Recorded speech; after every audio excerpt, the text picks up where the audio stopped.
25장 아브라함이 죽다. 아브라함이 재혼을 했다. 새 아내의 이름은 그두라였다. 그녀는 시므란, 욕산, 무단, 미디안, 이스박, 수아를 낳았다. 욕산은 스바와 드단을 낳았다. 드단의 후손은 아수르 사람, 르두시 사람, 룸미 사람이었다. 미디안은 에바, 에벨, 하녹, 아비다, 엘다아를 낳았다. 이들은 모두 그두라의 후손이다. 아브라함은 자신의 모든 소유를 이삭에게 주었다. 그는 아직 살아있을 때에 첩들에게서 얻은 자식들에게도 재산을 나누어 주었다. 그 후에 그들을 동쪽 땅으로 보내어 자기 아들 이삭과 서로 멀리 떨어져 살게 했다. 아브라함은 175년을 살고 숨을 거두었다. 그는 장수를 누리다가 수명을 다 채우고 평안하게 죽어 자기 조상과 함께 묻혔다. 그의 아들 이삭과 이스마엘이 그를 막벨라 동굴에 묻었다. 그 동굴은 마므레 근처 햇사람 소알의 아들 에브론의 밭에 있었다. 이 밭은 아브라함이 햇사람에게서 사들인 밭이었다. 아브라함은 아내 사라 곁에 묻혔다. 아브라함이 죽은 뒤에 하나님께서 그의 아들 이삭에게 복을 주셨다. 이삭은 브엘라 헤로이에서 살았다. 이스마엘의 족보. 아브라함의 아들 이스마엘, 곧 사라의 여종인 이집트 사람 하갈이 아브라함에게서 낳은 이스마엘의 족보는 이러하다. 이스마엘의 아들들의 이름을 태어난 순서대로 적으면 다음과 같다. 이스마엘의 맏아들 느바옅, 그 아래로 게달, 아브엘, 밉삼, 미스마, 두마, 마사, 하닷, 데마, 여둘, 나비스, 게드마. 이들은 모두 이스마엘의 아들들이다. 그들의 이름이 곧 그들이 정착하여 장막을 친 곳의 이름이 되었다. 그들은 12부족의 지도자들이었다. 이스마엘은 137년을 살았다. 그가 숨을 거두자 자기 조상과 함께 묻혔다. 그의 자손은 이집트 동쪽 인근의 하윌라에서 아수르 방면에 있는 수르에 이르기까지 흩어져 정착했다. 이스마엘의 자손은 자기 친족과 어울려 살지 않았다. 야곱과 에서. 아브라함의 아들 이삭의 족보는 이러하다. 아브라함은 이삭을 낳았다. 이삭은 40살에 바단 아람의 아람 사람 부두엘의 딸 리브가와 결혼했다. 그녀는 아람 사람 라반의 누이였다. 이삭은 자기 아내가 임신하지 못하므로 하나님께 간절히 기도했다. 하나님께서 그의 기도를 들어주셔서 리브가가 임신하게 되었다. 그런데 태 속에서 아이들이 어찌나 뒤척이고 발개질을 해대던지 그녀는 이렇게 말했다. 계속 이런 식이라면 어찌 살까? 그녀는 하나님께 나아가 어찌 된 일인지 알고자 했다. 하나님께서 그녀에게 말씀하셨다. 내 태 속에 두 민족이 있다. 두 민족이 내 몸속에 있는 동안 서로 다툴 것이다. 한 민족이 다른 민족을 압도할 것이며 형이 동생을 섬길 것이다. 해산할 날이 다 되었을 때 그녀의 태 속에는 쌍둥이가 들어있었다. 첫째가 나왔는데 피부가 붉었다. 그 모습이 마치 털 많은 담요에 아늑하게 쌓여있는 것 같았다. 그래서 그의 이름을 에서 털복숭이라고 했다. 이어서 동생이 나왔는데 손으로 에서의 발 뒤꿈치를 꼭 붙잡고 있었다. 그래서 그의 이름을 야곱 발 뒤꿈치라고 했다. 그들이 태어났을 때 이삭의 나이는 60살이었다. 아이들은 무럭무럭 자라났다. 에서는 밖에서 지내기 좋아하는 노련한 사냥꾼이 되었고 야곱은 장막 안에서 생활하기 좋아하는 차분한 사람이 되었다. 이삭은 에서가 사냥해 온 것을 좋아했으므로 에서를 사랑했다. 그러나 리브가는 야곱을 사랑했다. 어느 날 야곱이 죽을 쓰고 있는데 에서가 허기진 채 들에서 돌아왔다. 에서가 야곱에게 말했다. 그 붉은 죽을 내게 좀 다오. 배가 고파 죽겠다. 그가 에돔, 붉은 사람이라고 불리게 된 것은 이 때문이었다. 야곱이 말했다. 형, 나와 거래합시다. 내가 끓인 죽과 형이 가지고 있는 장자의 권리를 맞바꿉시다. 에서가 대답했다. 배고파 죽을 지경인데 장자의 권리가 무슨 소용이 있어? 야곱이 말했다. 먼저 나한테 맹세부터 하시오. 그러자 에서가 맹세를 했다. 그는 맹세를 하고 장자의 권리를 팔아넘겼다. 야곱은 에서에게 빵과 팥죽을 건넸다. 에서는 먹고 마신 다음 일어나서 그곳을 떠나갔다. 그렇게 에서는 장자의 권리를 내던져 버렸다. 24장 사이비 종말론자들. 예수께서 성전을 떠나셨다. 예수께서 가시는데 제자들이 성전 건물이 얼마나 장관인지 가리켜 보였다. 그러자 예수께서 말씀하셨다. 너희가 고작 이 모든 규모에 감동하느냐? 사실을 말하면 저 성전의 돌 하나하나가 결국 잔의 더미가 되고 말 것이다. 나중에 예수께서 올리브산에 앉으셨을 때에 제자들이 다가와 물었다. 우리에게 말씀해 주십시오. 그런 일이 언제 일어나겠습니까? 주님이 오실 때에 어떤 징조가 있겠습니까? 예수께서 말씀하셨다. 사이비 종말론자들을 조심하여라. 많은 지도자들이 정체를 숨기고 나타나서 내가 그리스도다, 메시아다 하고 주장할 것이다. 그들이 많은 사람들을 현혹할 것이다. 전쟁 소식을 듣거나 전쟁이 일어나리라는 소문을 듣거든 당황하지 말고 침착하여라. 그것은 역사에 늘 반복되는 일일 뿐 아직 종말의 징조는 아니다. 나라와 나라가 싸우고 통치자와 통치자가 싸우는 일이 계속될 것이다. 곳곳마다 기근과 지진이 있을 것이다. 그러나 이것은 앞으로 닥칠 일에 비하면 아무것도 아니다. 사람들이 너희를 이리떼에게 던져 죽일 것이며 내 이름을 전한다는 이유로 모두가 너희를 미워할 것이다.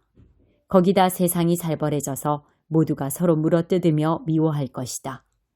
그 혼란을 틈타 거짓 설교자들이 나와서 많은 사람들을 속일 것이다. 걷잡을 수 없이 퍼져나가는 악이 또 다른 많은 사람들을 파멸에 빠뜨려서 사랑은 간 곳 없고 잿더미만 남을 것이다.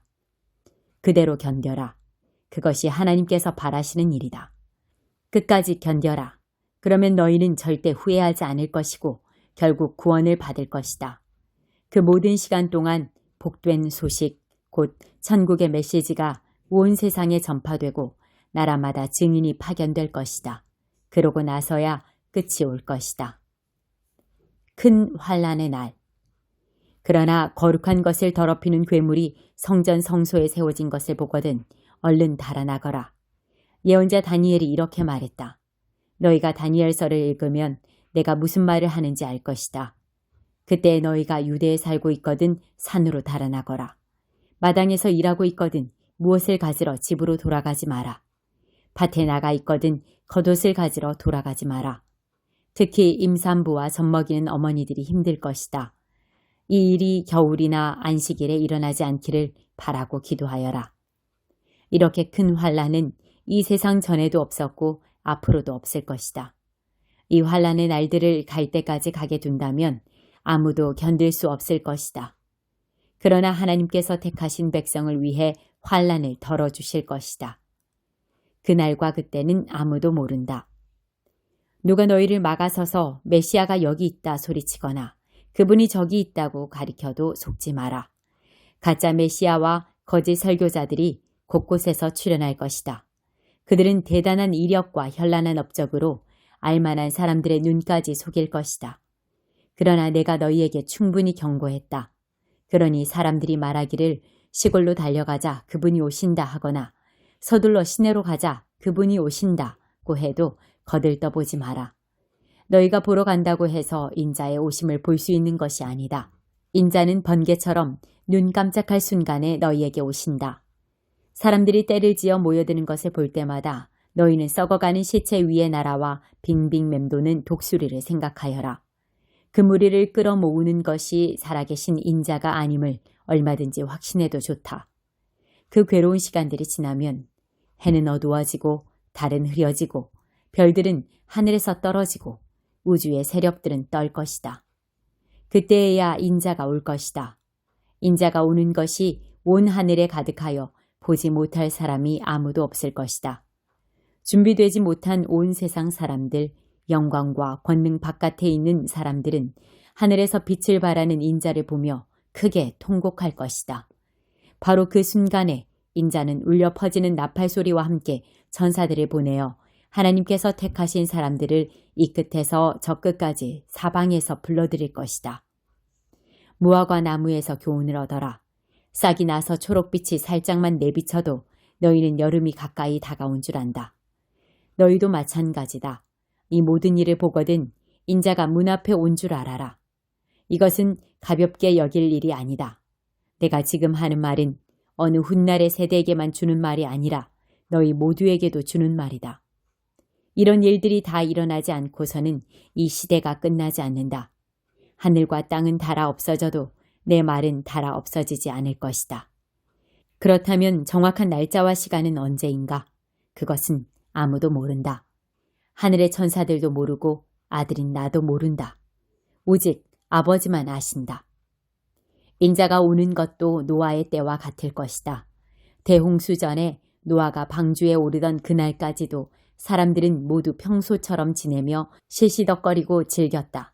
홍수가 나서 모든 것을 쓸어버릴 때까지 그들은 아무것도 몰랐다. 인자가 오는 것도 그와 같을 것이다. 두 남자가 밭에서 일하는데 한 사람은 데려가고 다른 한 사람은 남겨질 것이다. 두 여자가 맷돌을 갈고 있는데 한 사람은 데려가고 다른 한 사람은 남겨질 것이다. 그러니 정신 차리고 깨어 있어라. 너희 주님께서 어느 날에 오실지 모른다. 그러나 너희는 반드시 알아두어라. 만일 집주인이 밤 몇 시에 도둑이 들지 미리 알았다면 개들을 데리고 있다가 침입을 막았을 것이다. 너희도 그렇게 대비하고 있어라. 인자가 언제 나타날지 너희는 모른다. 주방을 책임질 자격을 갖춘 사람이 누구냐? 날마다 제때에 일꾼들에게 음식을 내는 주인이 믿을 만한 사람이다. 주인이 불시에 들이닥쳐도 늘 제 본분을 다하고 있는 사람이다. 내가 너희에게 말한다. 그런 사람은 하나님께 복받은 사람이다. 머지않아 주인이 온 집안을 그 사람에게 맡길 것이다.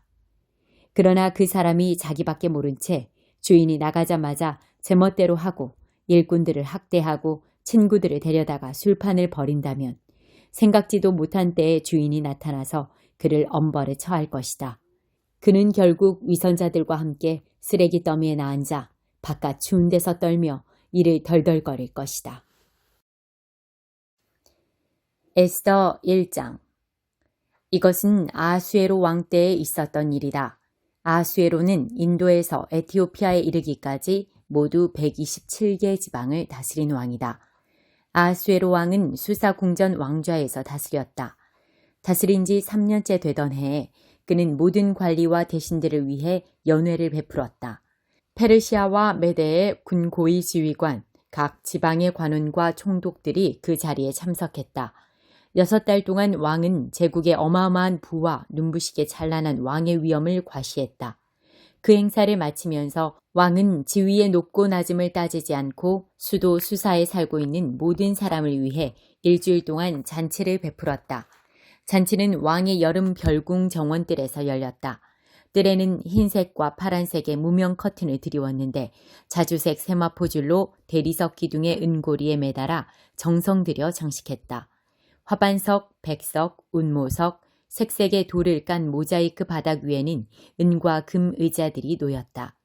술은 금잔에 대접했는데 잔마다 모양이 모두 달랐다. 왕의 인심이 후한지라 왕이 내리는 술은 흘러 넘쳤다. 왕의 지시가 따로 있었으므로 손님들은 마시고 싶은 만큼 마셨고 술 심부름꾼들이 옆에서 계속 잔을 채워주었다.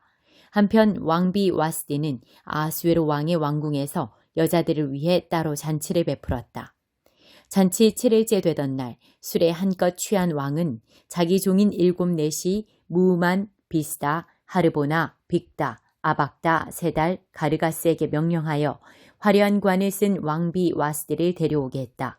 왕비의 미모가 뛰어났으므로 왕은 손님과 관리들에게 왕비의 아름다움을 과시하고자 했다. 그러나 왕비 와스디는 내시들이 전한 명령을 거절하고 오지 않았다. 왕은 몹시 화가 났다. 그는 와스디의 오만함에 분노하여 법적인 문제에 밝은 측근들을 불러들였다. 전문 보좌관들의 자문을 받는 것은 왕의 관행이었다. 왕과 가장 가까운 사람들은 가르스나, 세달, 아드마다, 다시스, 메레스, 마르스나, 무무간으로 페르시아와 메대의 최고위 7대신이자 왕에게 영향력을 행사하는 최측근들이었다.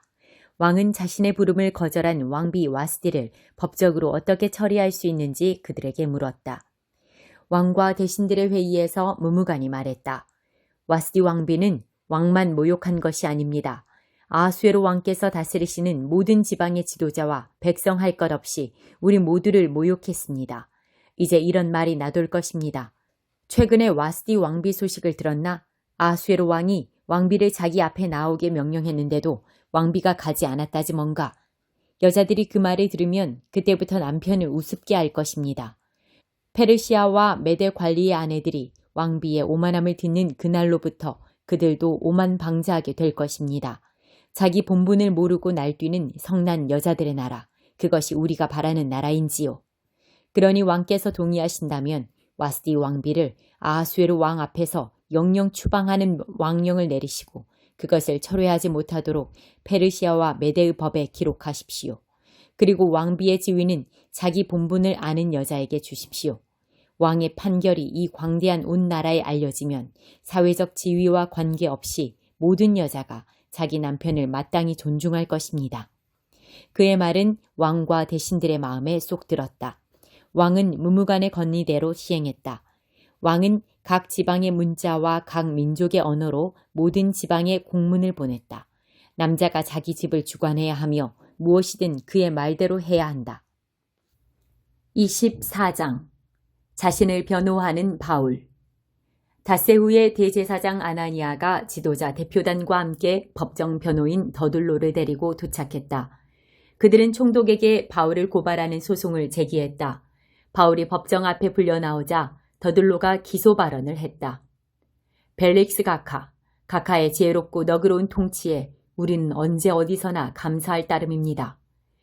우리가 이 모든 평화를 누리고 날마다 가카의 개혁으로 득을 보는 것은 오로지 가카 덕분임을 잘 알고 있습니다. 장황한 말로 가카를 피곤하게 하지 않겠습니다. 부디 넓으신 마음으로 제 말을 들어주십시오. 아주 간략히 아뢰겠습니다. 우리는 이 사람이 평화를 어지럽히고 온 세상에 있는 유대인들을 상대로 폭동을 선동하는 것을 여러 번 보았습니다. 그는 나사렛파라고 하는 선동적 분파의 주모자입니다. 그야말로 암적인 존재라 할 수 있습니다. 우리는 그가 우리의 거룩한 성전을 더럽히려고 하는 것을 목격하고는 그를 체포했습니다. 직접 신문에 보시면 이 모든 고발 내용을 확인하실 수 있을 것입니다. 유대인들도 이 말에 합세했다. 직접 들어보십시오. 맞는 말입니다. 총독이 몸짓으로 바울에게 이제 그의 차례가 되었음을 알렸다. 바울이 말했다. 총독 각하, 지난 여러 해 동안 총독께서 얼마나 공정하게 우리를 재판하셨는지 압니다. 그래서 나는 총독님 앞에서 나 자신을 변호하게 된 것을 다행으로 여깁니다. 나는 본국에 돌아온 지 겨우 열 이틀이 되었습니다. 날짜 관계는 쉽게 확인하실 수 있습니다. 나는 오순절에 예루살렘에서 예배를 드리기 위해 일부러 왔고 도착한 이후로는 줄곧 내 일에만 충실했습니다. 내가 성전에서 논쟁을 벌이거나 거리에서 무리를 선동하는 것을 보았다고 말할 수 있는 사람은 아무도 없습니다. 저들의 고발 내용 중에 증거나 증인으로 입증할 수 있는 것은 단 하나도 없습니다.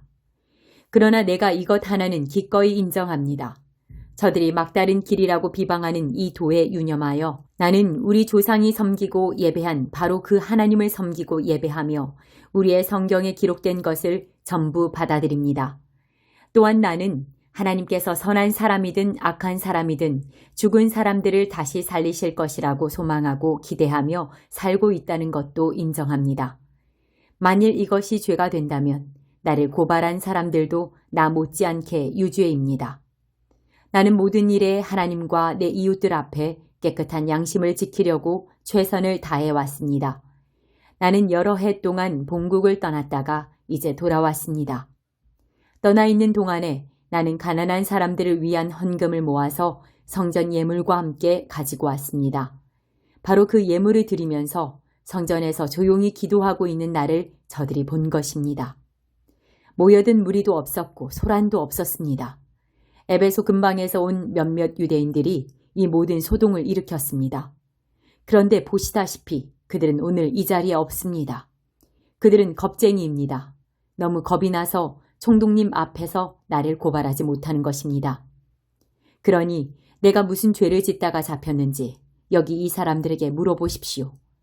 말재주가 뛰어난 더들로 뒤에 숨지 말라고 하십시오. 저들이 나에 대해 내세울 수 있는 것은 내가 의회에서 외친 내가 이 법정에 끌려온 것은 내가 부활을 믿기 때문입니다. 라는 이 한 문장뿐입니다. 총독께서는 이 말이 형사사건의 근거가 된다고 보십니까? 벨릭스는 주저했다. 그는 보기보다 이 도에 대해 훨씬 많이 알고 있어서 바로 그 자리에서 사건을 종결지을 수도 있었다. 그러나 정치적으로 가장 좋은 수가 무엇인지 확신하지 못해 시간을 끌었다. 지휘관 루시아가 오면 그대의 사건을 결정짓겠소. 그는 백부장에게 바울을 수감하라고 명령하면서 한편으로 바울에게 어느 정도 출입의 자유를 허락해 동료들이 그를 돌보는 것을 막지 않았다. 며칠 후에 벨릭스와 그의 유대인 아내 드루실라가 바울을 불러다가 예수 그리스도를 믿는 삶에 대해 이야기를 들었다. 바울이 하나님과 그분의 사람들과의 바른 관계, 도덕적으로 훈련된 삶, 다가올 심판을 계속 강조하자 벨릭스는 마음이 너무 조여오는 것 같아 불편해서 그를 내보냈다. 오늘은 됐소. 시간이 있을 때 다시 부르겠소. 그는 바울이 자기에게 거액의 뇌물을 바치기를 은근히 바라고 있었다. 그 후에도 이런 대화가 자주 되풀이되었다. 그렇게 2년이 지난 후에 벨릭스 후임으로 보르기오 베스도가 그 자리에 부임했다. 벨릭스는 유대인들의 환심을 사려고 정의를 무시한 채 바울을 감옥에 내버려 두었다.